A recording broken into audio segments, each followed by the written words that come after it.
Yes. Welcome to my ramblings from Mongolia. I'm here in the amazing Hustai National Park, and behind me we have some of Przewalski's horses that have been reintroduced into this area after being extinct for pretty much 25 years in the wild.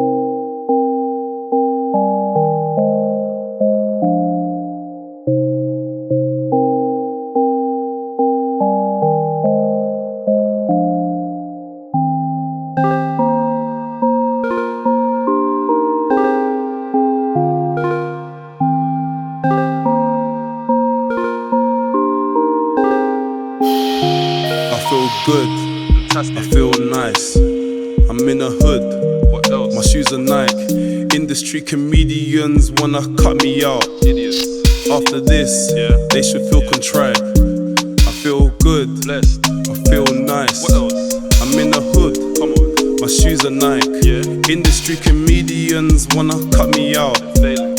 After this, they should feel contrite. Everyone in this blood is like, Can't spook me, not move you. Przewalski's horse, also known as the Takh in Mongolia, once had a range spanning from Eastern Europe to the steppes of Mongolia, and was often thought of the last wild and undomesticated horse species in the world until its disappearance, and was eventually classed extinct in the wild in 1969. But recently, thanks to some incredibly successful reintroduction projects in Mongolia and China, more recently in Russia and Kazakhstan, and breeding programs in zoos and sanctuaries throughout the world, the population now numbers into the thousands, with 380 of them roaming free in Hustai National Park here in Mongolia.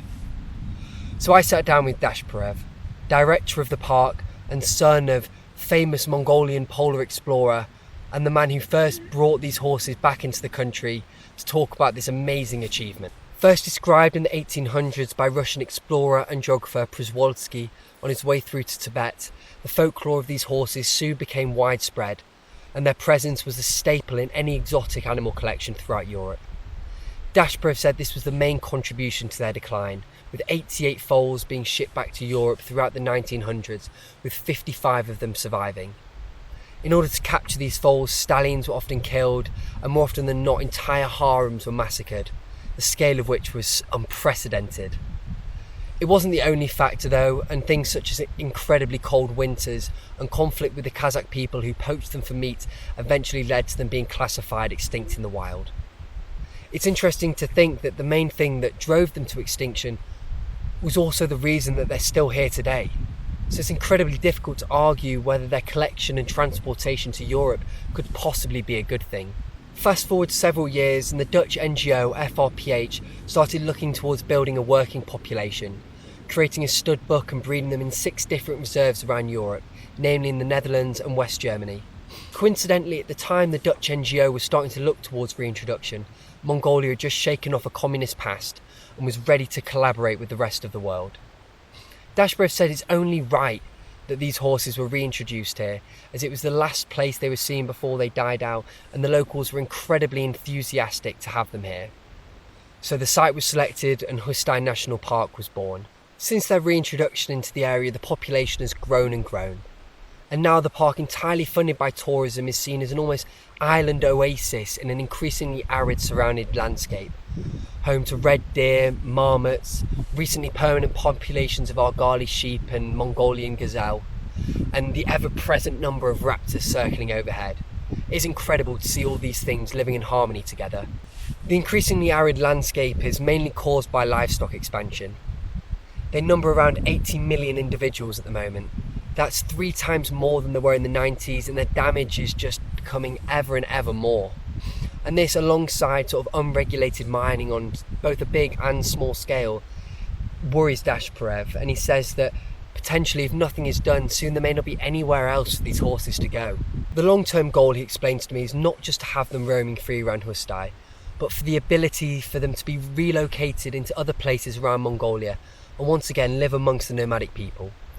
But the scientists say that they would need a stable population of about 500 before this is viable, and there's still some time to go. But I think him and I alike both feel that one day they will again roam free. For me, I think it's just incredibly symbolic to sort of reintroduce a species that was formerly extinct into its former home, and for it to thrive the way it has with its conservation status continually dropping. It makes me think, what is the potential for continually doing this in a landscape where, say, if we go on as business as usual, we'll be losing 1 million species in the coming decades? Is it only right keeping pockets of these species in special zoos and sanctuaries around the world, providing us the opportunity to rewild when the conditions are safe to do so? Or is it a massive waste of resources and money, sort of keeping them inside concrete structures when we could be spending that protecting them in their own wild habitat? Or is it that we need to do both? I don't really know, but I think what's shown here is incredibly inspiring and a great model for what the success of reintroducing species should look like. Interesting one. But anyway, boom, ramblings